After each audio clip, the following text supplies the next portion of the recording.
नमस्कार दोस्तों, मेरा नाम अभिषेक है और मैं प्रभात एग्जाम के करंट अफेयर शो के 24वें एपिसोड में आपका स्वागत करता हूँ।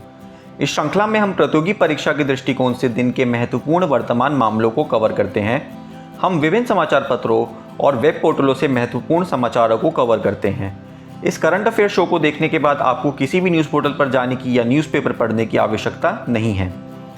आज के वीडियो का फोकस कोविड-19 महामारी से संबंधित हाल के घटनाक्रमों पर होगा। तो चलिए बिना किसी समय को बर्बाद किए आज की वीडियो से शुरुआत करते हैं। Number 1, electronic vaccine intelligence network यानी कि EVIN ने कोविड महामारी के दौरान आवश्यक प्रतिरक्षण सेवाएं सुनिश्चित की हैं। इलेक्ट्रॉनिक वैक्सीन इंटेलिजेंस नेटवर्क यानी कि EVIN एक नवीन तकनीकी समाधान है जिसका उद्देश्य देश भर में टीकाकरण आपूर्ति श्रृंखला प्रणालियों को मजबूत करना है। इसका कार्यान्वयन स्वास्थ्य और परिवार कल्याण मंत्रालय द्वारा राष्ट्रीय स्वास्थ्य मिशन यानी कि NHM के तहत किया जा रहा है। EVIN का लक्ष्य देश के सभी कोल्ड चेन पॉइंट्स पर वैक्सीन के भंडार तथा बाजार में उपलब्धता और भंडारण तापमान पर वास्तविक समय की जानकारी देना है। कोविड महामारी के दौरान ज़रूरी अनुकूल के साथ आवश्यक प्रतिरक्षण सेवाओं की निरंतरता सुनिश्चित करने और हमारे बच्चों तथा गर्भवती महिलाओं को टीके से बचाव योग्य बीमारियों से बचाने के लिए इस मजबूत प्रणाली का उपयोग किया गया है। EVIN देश भर में कई स्थानों पर रखे गए टीकों के स्टॉक और भंडारण तापमान की वास्तविक समय निगरानी करने में सक्षम करने के लिए अत्याधुनिक प्रौद्योगिकी, एक मजबूत IT अवसंरचना और प्रशिक्षित मानव संसाधन को जोड़ती है।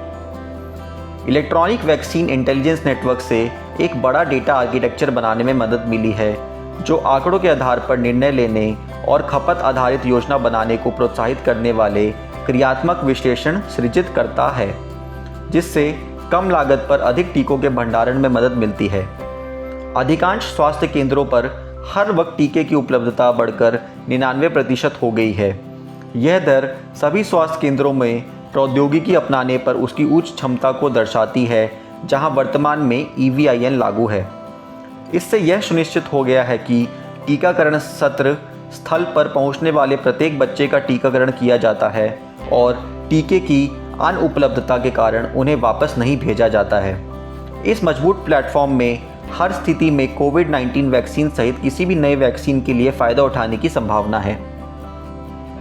नंबर 2, भारत की एक और ऐतिहासिक उपलब्धि, 2 करोड़ से भी अधिक कोविड टेस्ट का नया रिकॉर्ड बना। प्रति मिलियन आबादी पर कोविड टेस्ट की संख्या बढ़कर 14,640 के आंकड़े को छू गई है।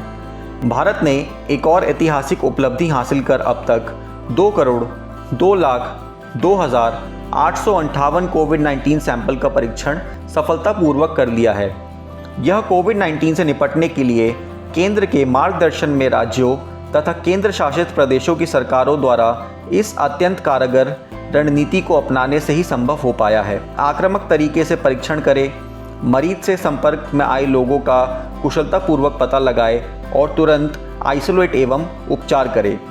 इस दृष्टिकोण पर प्रभावकारी ढंग से अमल करने से देश भर में टेस्टिंग क्षमता काफ़ी बढ़ गई है और इसकी बदौलत लोगों के व्यापक कोविड परीक्षण में भी काफ़ी आसानी हो रही है।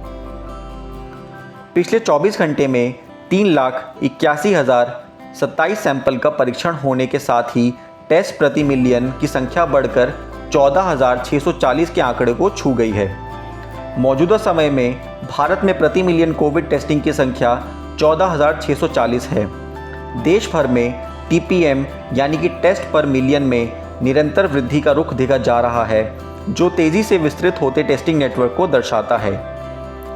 एक और विशेष बात यह है कि 24 राज्यों और केंद्र शासित प्रदेशों में प्रति मिलियन आबादी पर कोविड टेस्ट की संख्या राष्ट्रीय औसत से कहीं अधिक आंकी गई है। देश में टेस्टिंग लैब नेटवर्क निरंतर विस्तृत एवं मजबूत हो रहे हैं।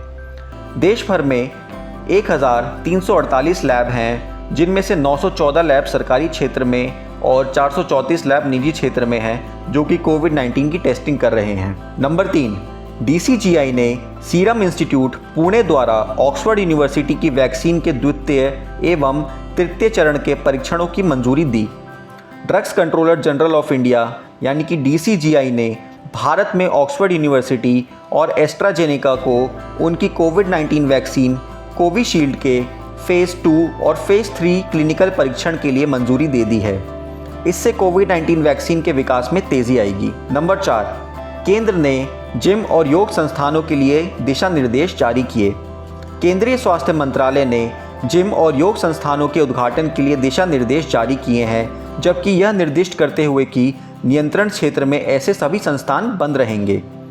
मंत्रालय ने कहा है कि जिम और योग संस्थानों में लोगों को एक दूसरे से 6 फीट की न्यूनतम दूरी बनाए रखनी चाहिए, जबकि परिसर के भीतर हर समय फेस कवर या फेस मास्क का उपयोग अनिवार्य है।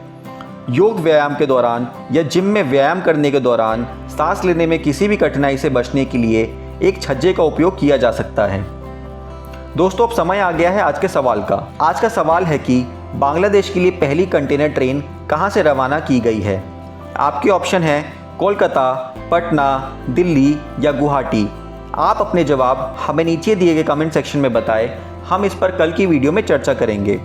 दोस्तों, पिछले वीडियो में हमने आपसे पूछा था कि भारतीय नौसेना का सबसे बड़ा सौर ऊर्जा संयंत्र कहां स्थापित किया गया है। इसका सही जवाब है ऑप्शन ए, केरल। आप में से उनको बधाई जिन्हें सही उत्तर मिले। आज की वीडियो में बस इतना ही। ऐसी और वीडियो के लिए हमसे जुड़े रहे और इस वीडियो को लाइक, शेयर और सब्सक्राइब करना ना भूलें। धन्यवाद।